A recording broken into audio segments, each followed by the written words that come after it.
नमस्कार, मैं मेघा हिंदुस्तानी स्वागत करती हूँ आपका माटी के लाल पर।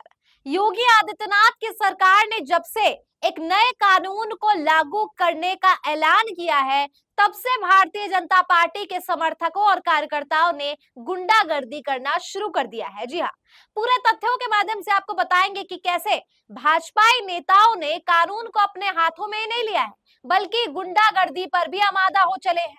दरअसल योगी आदित्यनाथ ने जैसे मुजफ्फरनगर से संबंध में कांवड़ यात्रा के संदर्भ में जो फरमान जारी किया था, जिसके तहत ठेले वालों, रेहड़ी वालों और दुकानों वालों को अपने नाम, आइडेंटिटी कार्ड और सब कुछ जो है वो अपने बोर्ड के ऊपर या जो अपना नेम प्लेट होता है उसमें अपना पूरा नाम लिखना होगा। अब कांवड़ यात्रा के संदर्भ में नफरत फैलाने के लिए ये क्या परपंच रचा गया, ये बताने की जरूरत नहीं है।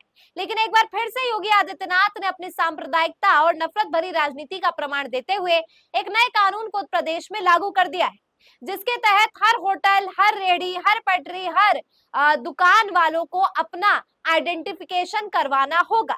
इसके पीछे का असल मायने ये है ताकि मुसलमानों और अल्पसंख्यकों को टारगेट करके उनका धंधा बंद करवाने की रणनीति है।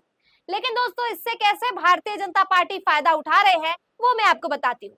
बीजेपी नेताओं को ऐसा लगता है कि क्योंकि वो भारतीय जनता पार्टी से है और उनके सर पर किसी व्यक्ति विशेष या पूरे पार्टी संगठन का हाथ है, तो उनका कोई बाल भी बाका नहीं कर सकता। लेकिन भाजपा शायद ये भूल गए कि देश जो है वो कानून से चलता है। न्यायिक व्यवस्था कार्यपालिका से ऊपर होती है और सर्वोपरि होती है। ऐसे में भारतीय जनता पार्टी की गुंडागर्दी उनको भारी पड़ जाती है। बीजेपी का एक नेता एक दुकान वाले को बेइज्जत करते हुए नजर आता है, उससे उसकी धर्म, उससे उसकी जात पूछते हुए और उससे उसकी राष्ट्रवाद यानी नेशनैलिटी पूछते हुए भी नजर आता है। ऐसे में वो व्यक्ति उसे पैंट खोलने तक को कह देता है। अब आप समझ सकते हैं कि कितना शर्मसार कर देने वाला ये घटनाक्रम है। लेकिन इसके चलते बीजेपी के नेता खुद को कैसे मुसीबत में फंसा देते हैं, अब वो आपको बताती हूँ। दरअसल ये पूरा वारदात वो सोशल मीडिया पर अपलोड करने के लिए वीडियोग्राफी करते हैं और वही वीडियो पुलिस आधार बनाकर अरेस्ट करती है भारतीय जनता पार्टी के इस नेता को। एक दूसरी वीडियो में देखने को मिल सकता है कि बीजेपी के नेता एक दुकान वाले को जबरन कह रहे हैं कि तुम अपना पूरा नाम लिखो। उस व्यक्ति ने अपना नाम लिखा भी होता है। उस व्यक्ति ने अपने नाम के बाद सरनेम भी लगाया होता है। सरनेम जो है वो हिंदू बिरादरी का होता है और नाम जो है मुसलमान का होता है।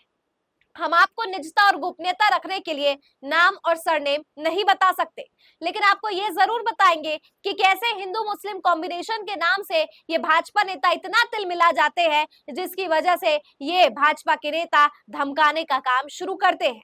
धमकाने का काम इस तरीके से शुरू करते हो कि उसको कहते हैं कि अपना पूरा नाम लिखो।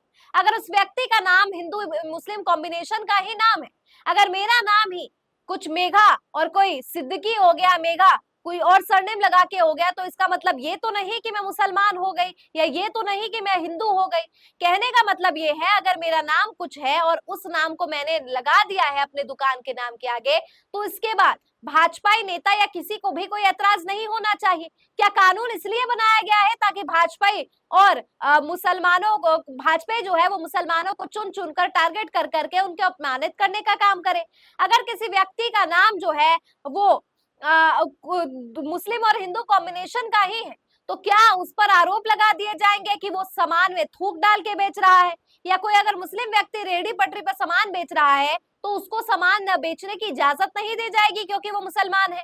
भारतीय जनता पार्टी का इस तरीके का कृत्य भारतीय जनता पार्टी की गंदी मानसिकता को भी उजागर करता है कि कैसे बीजेपी के राज में लोग केवल इस प्रकार से देश में नफरत फैलाने का लगातार काम कर रहे हैं। भारतीय जनता पार्टी के नेताओं के इस प्रकार के रवैये बीजेपी नेताओं की असल मंशा को भी उजागर करते हैं।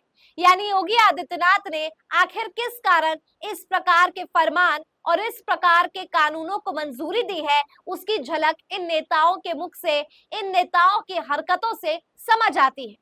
अब ऐसे में प्रदेश में सांप्रदायिकता फैलाने वाले योगी आदित्यनाथ है, भारतीय जनता पार्टी है, और ये बीजेपी और ये नेताओं जो बीजेपी के नेता है, ये खुलेआम गुंडागर्दी भी कर रहे हैं।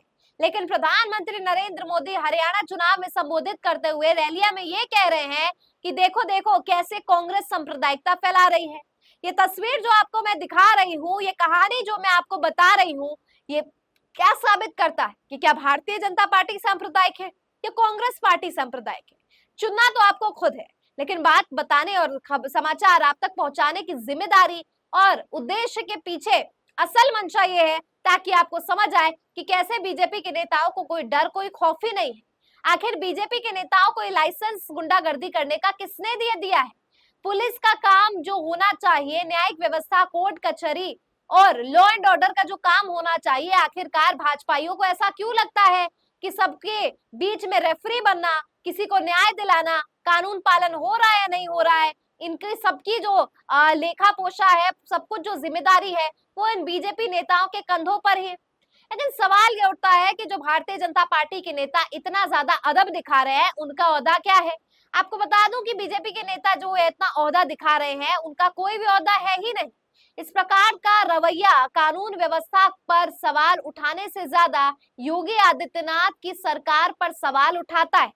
सरकार किस प्रकार से चल रही है और क्या सरकार जिस तरीके से चल रही है उसमें मनमाने ढंग से नेता अगर इस प्रकार का काम करते हैं तो क्या ये सरकार के कानों तक नहीं पहुंचता? मीडिया की सुर्खियों तक तो आ जाता है, लेकिन अगर सरकार तक नहीं पहुंचता तो इससे शर्मसार बात और क्या हो सकती है? यानी मीडिया के हेडलाइन या यूट्यूब पत्रकारों की कंटेंट जरूर बन जाते हैं ये खबरें, लेकिन अगर सरकार और योगी के कानों तक ये खबर नहीं पहुंचती है तो इसका मतलब क्या निकाला जाए, और अगर पहुंच जाती है तो इन पर क्या कार्रवाई होती है, ये भी सबसे बड़ा सवाल है। दो कहानी, दो हकीकत मैंने आपको बताई। एक वारदात में भाजपाई नेता या भाजपाई गुंडा या भाजपाई कार्यकर्ता पुलिस की हिरासत में ले लिया जाता है, तो वहीं दूसरे पर अभी तक किसी भी प्रकार की कार्रवाई नहीं की गई है। अब ऐसे में देखना होगा कि क्या भाजपाई इन लोगों का खंडन करते हैं, क्या देश में शांति बनाने की भाजपाइयों को अपील करते हैं, क्या अपने ही पार्टी के कार्यकर्ताओं को नसीहतें और कड़ी चेतावनी देने का काम करते हैं, या केवल कंगना रनौत और भी नेताओं के माध्यम से अपनी नीतियों का बखान करते हैं और फिर माफी मंगवाने के लिए अपनी नीतियों को उनके पर्सनल विचार बताकर मामला ठंडा कर देते हैं। क्या होगा देखते हैं। कमेंट में बताइए। मुझे दीजिए इजाजत। देखते रहिए माटी के लाल। धन्यवाद।